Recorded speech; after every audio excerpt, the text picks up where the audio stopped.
Saúdo a todos com a paz do Senhor Jesus Cristo. Iremos meditar, irmãos, sobre o escudo do silêncio. Ou seja, quando calar é vencer, meus irmãos. Há um ditado no mundo que diz: quem cala, consente. Mas no reino de Deus, na dinâmica da sua palavra é outra. Muitas vezes, quem cala, vence o silêncio. O silêncio na boca do crente não é sinal de covardia ou fraqueza. É sinal de domínio próprio, sabedoria e, acima de tudo, é uma poderosa estratégia espiritual. Jesus mesmo nos alertou que no mundo teríamos aflições. Ou seja, os problemas batem à nossa porta sem pedir licença. Mas a grande diferença entre o sábio e o tolo está o quê? No que fazemos quando a tempestade chega. Muitas vezes, a nossa maior dor de cabeça não nasce do problema em si, mas da nossa incapacidade de fechar a boca. Por isso, Deus nos convida hoje a entender que existem 8 situações específicas, irmãos, onde o nosso maior escudo será o quê? O silêncio. Imagine-se caminhando por uma estrada, de repente alguém surge na beira do caminho, começa a gritar, tentando o quê? Provocar você, chamando para uma briga que não é sua. O provocador, irmãos, não quer apenas discutir, ele quer arrastar você para o centro da confusão. Por isso temos que ter o discernimento, desestabilizar a sua fé e envergonhar o seu testemunho. Mas a palavra do Senhor nos ensina em Provérbios que a resposta branda, ou seja, desvia o furor. Quando você escolhe não responder à provocação, você frustra os planos do inimigo. O silêncio diante da afronta é a assinatura da sua maturidade. Continuando essa jornada, você encontra um irmão chorando com o coração despedaçado pelo peso da vida.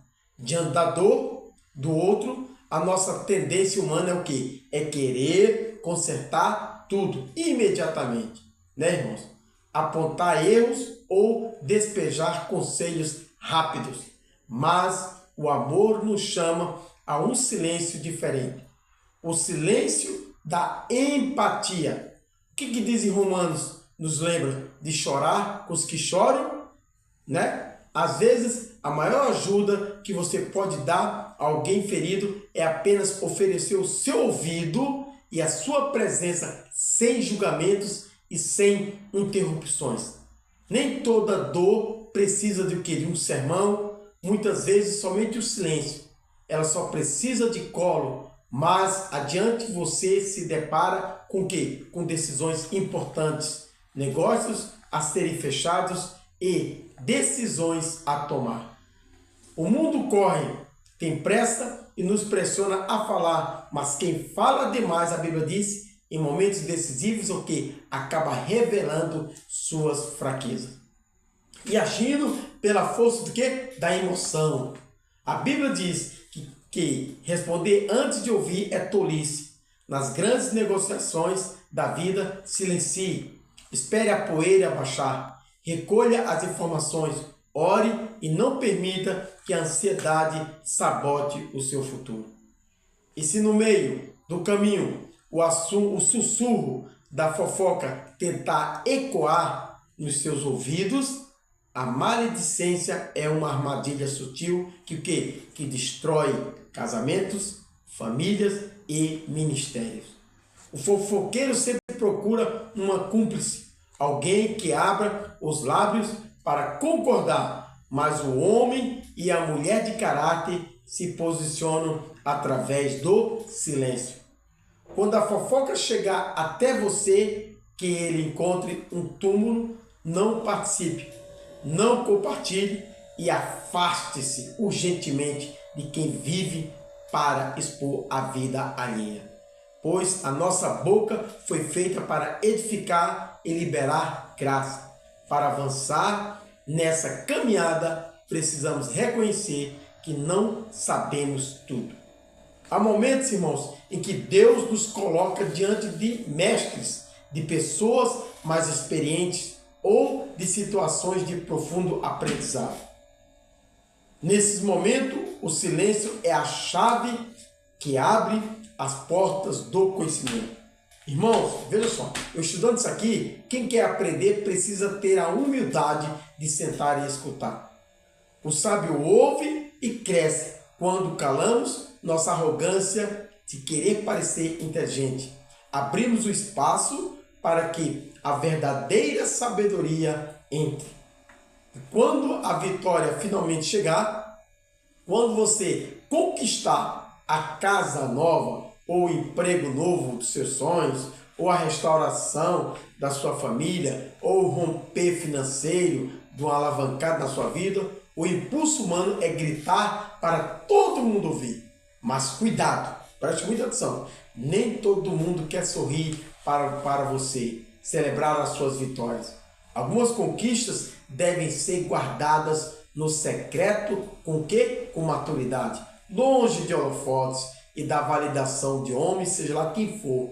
Nem toda bênção precisa ser postada ou anunciada.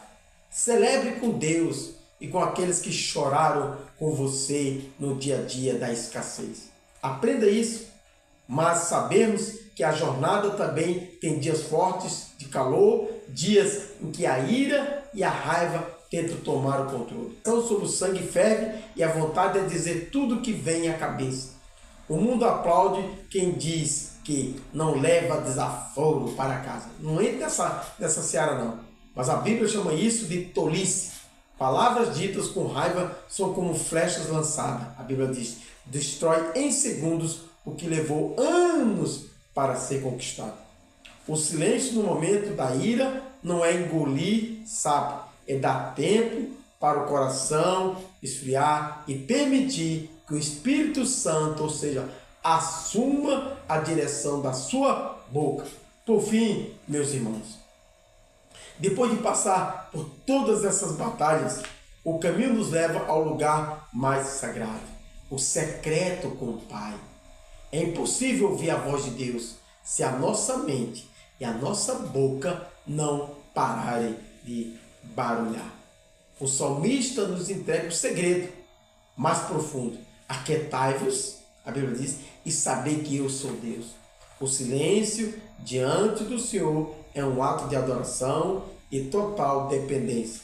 É quando calamos as nossas justificativas, os nossos medos e as nossas próprias vontades para apenas ouvir o sussurro do Todo-Poderoso. Glórias a Deus, dizendo, filho, descansa, eu estou no controle.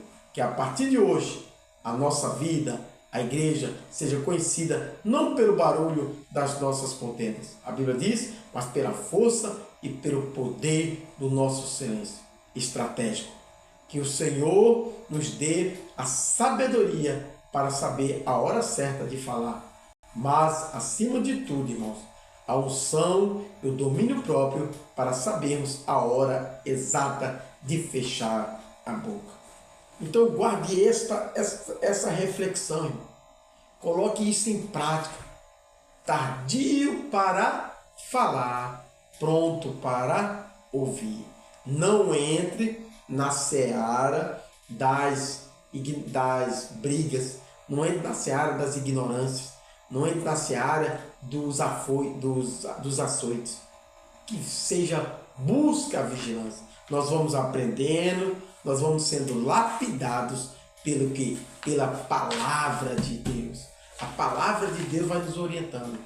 Que Deus abençoe a todos poderosamente.